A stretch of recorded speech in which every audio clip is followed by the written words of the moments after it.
Let's get into Tom Lee. He's on CNBC this morning. He has some thoughts about this sell-off. Let's hear what he has to say, and then we will keep going from there. Strong jobs report boosted the case for the Fed to hit the pause on a January rate cut. Joining us now is Tom Lee, FundStrat Capital CIO, head of research. He's a CNBC contributor.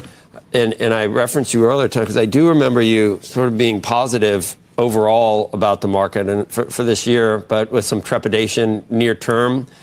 And most of your calls recently have been less on the strength of the economy and more on inflation data. And some of your, like when you were calling things, S&P is going to end the week, 8% higher because of inflation or something. So we got inflation this week.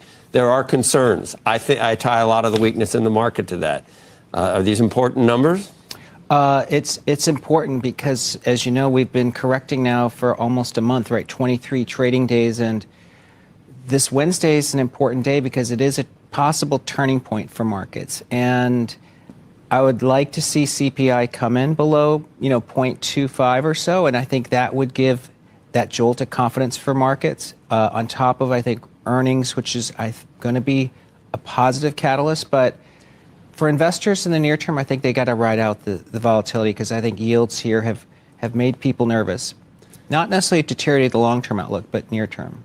Are they smart, the yields, or are they not giving us a correct signal? Because you sound really like you're not sure about the inflation data this week. I'll have a better sense over the next couple of days as we sort of finalize what our expectations are. But the only hesitation we have is that the hurricanes last year have muddled some of the inflation quality because, for instance, hotel reservations would go up because of these natural disasters, and it's going to happen now with the LA fires, and I think it's going to muddle used car prices as well because you have to replace all these used cars. So you think if they weren't muddled, that inflation isn't that big of a concern? And when you say a turning point in the markets, if we've been down for a month, turning point doesn't mean further weakness. You think we might be making a bottom this week? Yes, our technician Mark Newton thinks 5,700 might be the turning point. It could happen Wednesday, so maybe 2% down from here, but that's really where the market could make us. So that's interesting. We talked about this last night on the Sunday Future Show, but Tom Lee thinks we could make a bottom this week, and there's actually some data to support that we're going to talk about in a second. But if we make a bottom this week, 2% down, then 5,700 is where he thinks the dip really ends up becoming where you buy. I think if we could lift the cloud of some of this muddling, in fact, Waller last week even said most of the inflation last year was about imputed prices, meaning the real price of inflation was actually much lower. I think that is still the case. Inflation is weaker when you look at housing, et cetera. So once we can get through that noise. But investors, I think, shouldn't be too glum. I think earnings season is going to be something that really solidifies. Look, if S&P earnings growth is 10%, X energy and revenue growth 5%, that's a really good reason to be owning equities. Is the Fed less significant right now with their rate cut? I don't care whether they, that's not what I base what the market's going to do on. Are people still just dying for another couple of cuts, or I think we're lucky to have gotten what we've already gotten. We got to live with that and just try and hope inflation doesn't come back. I agree with you. I think the best case this year would be the Fed doing one cut because the economy is strong enough and they're still dovish, meaning they're going to make their way to neutral. But if they push those rate cuts into 2026, 2027, that's a longer run rate to support markets. Part of, I think, the hesitation for stocks right now is we have a new administration starting. What?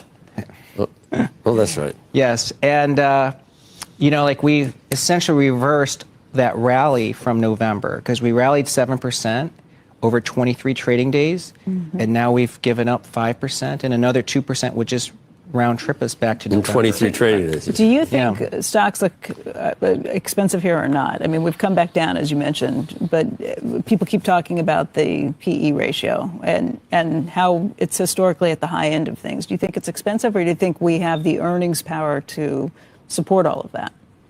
To me, the 10-year, even if it gets to 5%, is a 20 PE multiple on a 10-year bond. The median PE on the S&P is 17 times. So I think stocks are giving you much better value than a bond right now. And 5% is probably not the level that yields stay at. It's probably a deflection point. Tom, what does the movement in Bitcoin say to you? So we're at 91,000. What is that? What is that a signal or a sign of anything in this sort of analysis? Stupid Fed. Yeah. It's not cutting. Yeah, Bitcoin's down roughly 15% from its highs, which for a hypervolatile asset is a pretty normal correction. And it is slightly following global. And I want to highlight that real quick as well. He is right about that. Well, we'll talk more about kind of my thoughts on this pullback that we're seeing. But for Bitcoin to only be down 15% from its highs for something that compounds at 60% a year, I mean, you've got to just like naturally realize that that is pretty normal and probably pretty healthy for the asset class in and of itself. Now, he's going to talk about where he thinks Bitcoin goes over the next year, but 15% down can't be something people complain about when Bitcoin was at 20,000 18 months ago. Liquidity, but we're pretty early in this halving cycle. So to me, I think Bitcoin in the near term, again, our technician thinks 70,000 is where we can sort of make a stand. Means you're getting a big opportunity because I think Bitcoin's going to be one of the best performing assets. So hold on, but you still think it goes all the way down to 70,000, or you think that's the floor, in which case you would still buy at this price? Yeah, so there's Fibonacci's. So one level would be 70. Let's say that again. There's retracement levels. So Yes. You pull back from where you rallied. Right. So 70 is one level. It could go to as low as the 50s. But that's, again, not a new level. It's just where it touches before it begins to rally. Okay, let me ask you a different question. For those folks who are watching who are not in Bitcoin or are thinking about buying Bitcoin at these prices, are you saying that this is a fair and good price to get in, or are you saying wait because you think it's going farther down? You know, Bitcoin is something you need to be long-term focused. I don't think anyone's going to lose money buying here at 90. If they're trying to time this, maybe they'll get lucky and it goes to 70. But to me, Bitcoin could be significantly higher this year, you know, maybe 200, 250. So I think 90 is still a good entry point. Okay, so let's discuss the analysis we got from Mr. Tom Lee, and then we'll get into some of the other macro stuff that we got going on this morning. So first of all, for everyone who's here, good morning. Thank you for being here.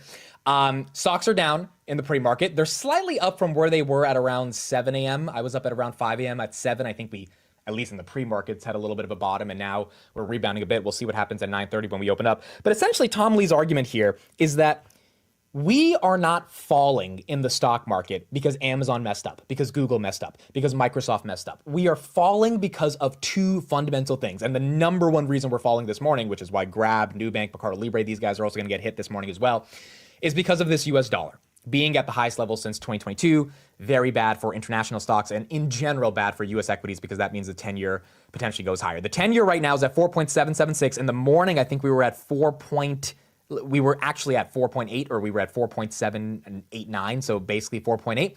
And that is the reason why things are falling. And I think this is very important to understand for those that are also trying to keep the credibility of the bearish thesis in mind, right? Which is, you have to, because if you're going to be a good bull, you have to understand the bear argument.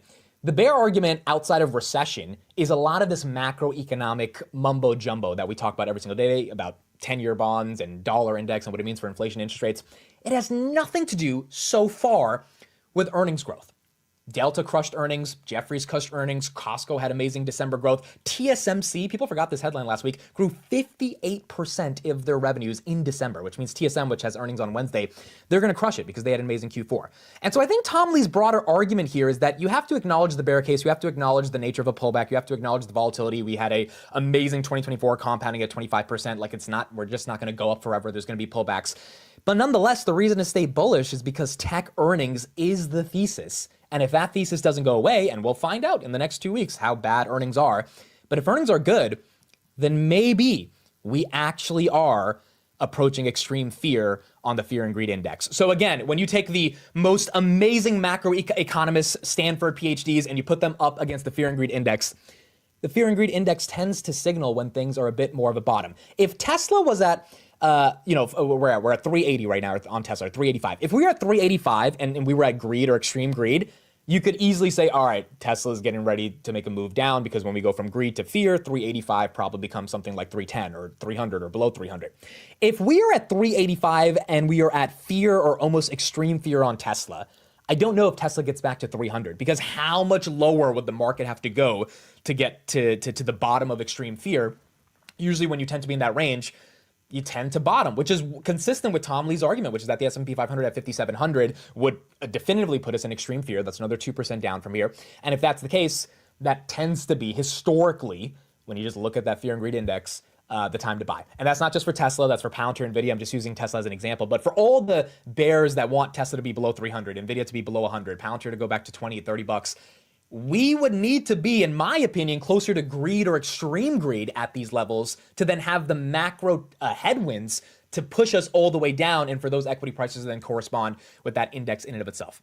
It's hard to do that when you're already at extreme fear. Now, either that chart is wrong and this is an anomaly and we're not actually in extreme fear, and that we're actually in greed right now, and we have a lot more to go to get to extreme fear, or if we are in extreme fear and $7 trillion on the sidelines decides to one day make its entry back into the markets if Tesla gets to 350 or 340, then you do have some more market momentum that I think we can see. So overall, Tom Lee's argument, especially on Bitcoin as well, is that, look, we've had a really good run for the past couple of years. Things are volatile. The technicians at Fundstrat see 5,700 as key support. Will that be 5,700? We're going to see S&P 500 right here at 57.6. We are at the lowest levels we've been since Trump got elected.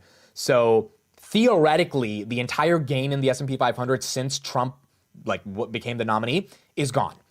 Which goes to show you, again, going back to this extreme fear point, if for the past 4 months we rallied, and not on individual names, but just looking at the indices, if we rallied for the past 4 months primarily based on the narrative that Trump was going to be more pro-growth, deregulation, et cetera, and all of that's gone in the past 23 days, which is really when this correction started in mid-December, then maybe that is a sign of extreme fear. What is the catalyst to take us back down to 5,000 on the S&P or 5,200? Honestly, to me, it's recession. And unless you think we're getting a recession, which that jobs report showed us that we're probably not getting a rate cut anytime soon, but it's really hard if you believe the job numbers to think we're getting a recession, then maybe that does become the bottom. So I think there's going to be deals this week if CPI is bad, and we'll talk about CPI in a second. But so far this morning, IWM down 1%, Meta down 1%. Zuck's made a lot of headlines on Friday. We'll talk about that later, but TikTok probably gets banned on January 19th, which should be a tailwind for Meta. Palantir down 4.28%. Palantir is not that much of a surprise. It's at a much higher extended multiple from the rest of the market, so it kind of makes sense that it's getting hit a little bit worse than some of these other names, but still, Palantir holding on to the 60s. Tesla as well, trading at a 193 PE, down 2.87% at 383, still holding on to that high 350s that we're currently at. Apple, we have a headline this morning saying that their sales are probably down 5% in Q4 for holiday season, which is not good for the iPhone, but Apple right here down about 1.28%, Amazon down 0.5%, Shopify down 3%, Reddit down 4%, AMD down another 1.3%, now at 114, below the Christmas Eve low. Nvidia down 3.76%. They have some headlines on Nvidia today. We'll talk about that. That's at 130.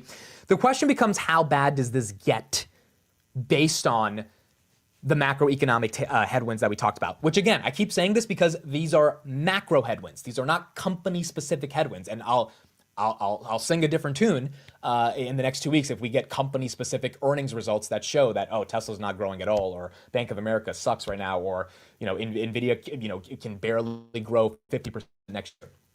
But if that's not the case, then I think we're going to see some pretty strong numbers going into Q4 earnings. So having said that, this is the perception of what is happening right now in the market. Not to mention, another reason why people probably should have some clarity on why things are down right now is Trump's going to get sworn in 7 days, 8 days, and no one knows what the hell's going to happen. On day one, you've got the Trump fans that are expecting massive deregulation, massive executive orders, all this stuff that's going to be super bullish. You've got the Trump bears that are thinking, all right, so he's going to start implementing a lot of stuff that potentially is inflationary, yada, yada, and there's going to be a lot of uncertainty that happens, or that should be happening within the market, which is fair to have uncertainty because it's a brand new president and a brand new administration over the past 4 years. Do we get a Bitcoin reserve? Do we not get a Bitcoin reserve on day one? Does he start slashing regulations on oil immediately? Oil, by the way, another reason why stocks are struggling right now. So to summarize, the dollar's up, the 10-year's up, and then we instituted new sanctions on Russia over the weekend, and now oil is at its highest level in the past 5 months. We're at 77.8 on WTI, and natural gas is at 4. It was at like 2.5 just a couple months ago. So when you got oil prices going up, when you got the dollar going up, when you got the 10-year going up, it all goes to create some extreme fear.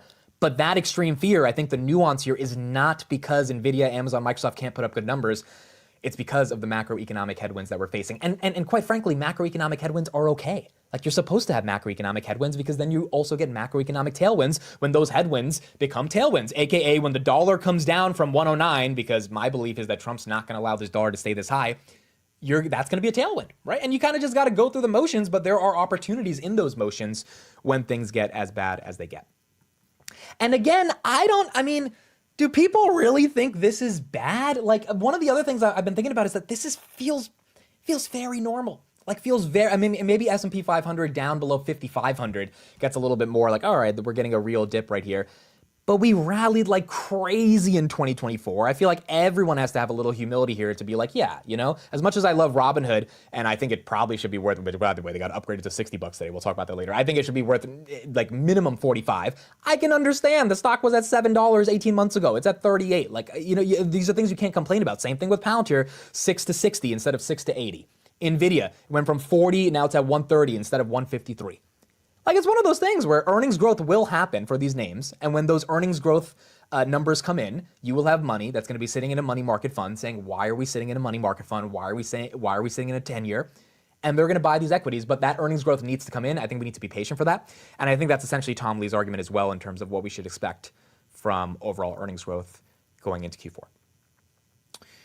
So that's what we got. That's what we got currently right now. Jasmine says, not bad. I'm thinking long-term. Yeah, and if you're thinking long-term, I think you should want as many dips as possible, because when you think long-term, then I would love Meta under 500. I don't think that's going to happen, but I would love that versus having to pay at 630. Now, let's talk about CPI. So CPI this morning, and then we'll get into some of the upgrades we got. Tesla did get upgraded today by one of the biggest companies, one of the biggest Wall Street firms that covers them, Morgan Stanley. So we'll talk about that as well.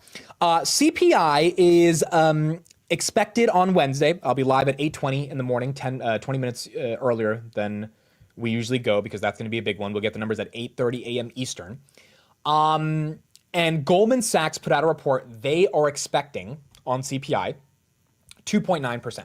Now, I saw this last night, and I actually was pretty happy when I saw Goldman Sachs expecting 2.9%. Why? Because if everyone, and Goldman's probably going to be consistent with everybody else, if everyone's expecting 2.9% on CPI, last month we were at 2.8%. then that means it's priced in.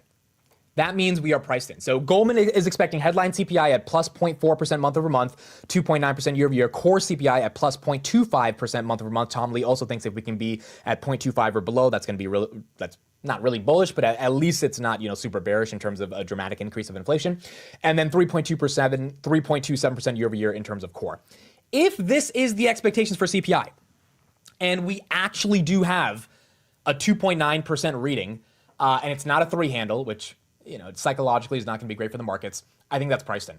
And so then the question becomes, how scared should we be about CPI? Honestly, I don't think it's something to be super, super scared of. Like, could equity still fall if we get a hot CPI? Sure. If we get 2.8 or below, I think equities, they don't have to go up, but they definitely don't have to go down, because that means inflation stabilizing.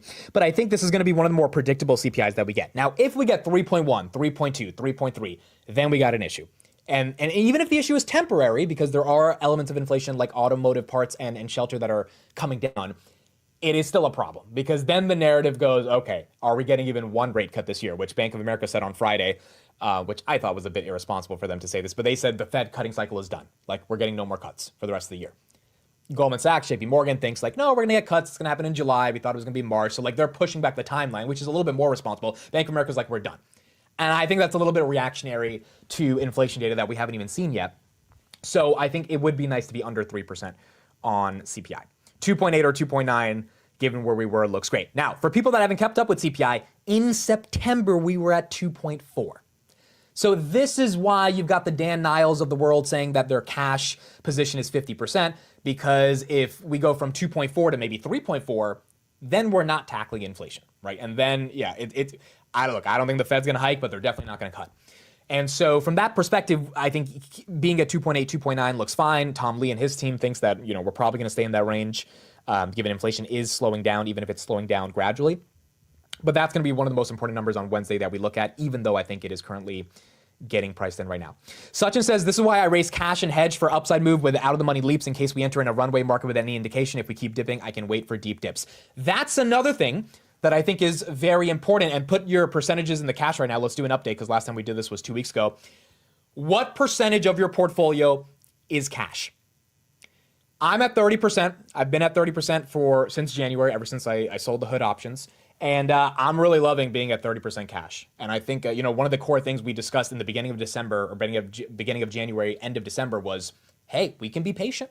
This was a big theme for like the last 5 days of December, even when we were dipping. Let's just be patient, right? Markets are up a lot. We got a lot of unknowns with Trump. Being patient is okay, especially if you were up triple digits in 2024 and were able to take profits going into 2025. Like, it takes a level of humility to just be like, I did good in 2024. I probably got a lot of luck that was involved with that. I'm gonna be patient, and I'm not gonna jump at every 2 to 3% dip. Because as Stuv Lace says right there in the chat, we haven't seen real red yet. I agree, I don't think this is real red. Until Robinhood goes below 35, this is nothing to me. Like, Robinhood's kind of my proxy in terms of the market. Like, we need to really see the market get bearish. And the market will get bearish if they sell off Hood because they think that people aren't trading anymore. They think people are, not depositing disposable income into brokerage apps. And so that to me is like a really good proxy. And somehow Hood is holding 40. I can't explain it, but maybe one of the reasons is because the market doesn't really think we're having some massive cataclysmic crash anytime soon. Melanie's at 20%, Amato's at 20%, Michael Sullivan 22%, Arlie's at 50%, Kenneth at 60%. All right, so these are much higher than what I saw a couple weeks ago, which means it does seem like you guys took some profits, and that's a good thing to do. It's never a bad thing at all to take some profits and just hold on to the sidelines. And so I think that's fair. Like, all the numbers I'm seeing are almost over 20%. Colorblind's at 60%. So that means a lot of people have money to go shopping. That means a lot of people have money to go shopping. And quite frankly, I've never been in a situation in my life where I've actually had money to go shopping in the stock market. 2022 was bag holding, right? 2023 was recovering from the bag holding. And then 2024, you guys know my situation. I was all in and I was just hoping it would work. It ended up working nicely. So this is the first year in my life where I'll actually have some money to go shopping if we get an opportunity. And the question is just going to be when and if we end up getting like a really good opportunity. So that's what I'm thinking in the context of the macro. Kenneth says I'm going to start adding more in the markets in February and March. I think that's a good idea as well. Why? Because we're going to get a ton of earnings. We're going to get a ton of earnings by the end of January, early February. And so it's going to be a lot easier at that point to then determine if NVIDIA at 130 is a great deal. Like, I think it's a decent deal right now, but is it a great deal if they put up 40 billion in revenue? Probably. The question is going to be, does NVIDIA do it? And right now the market's on their heels because they probably don't believe they can do it, or maybe they do believe they can do it, but they're just afraid to take the risk with. And so giving this stuff some time, even though it is kind of more boring, I don't think is the worst thing in the world.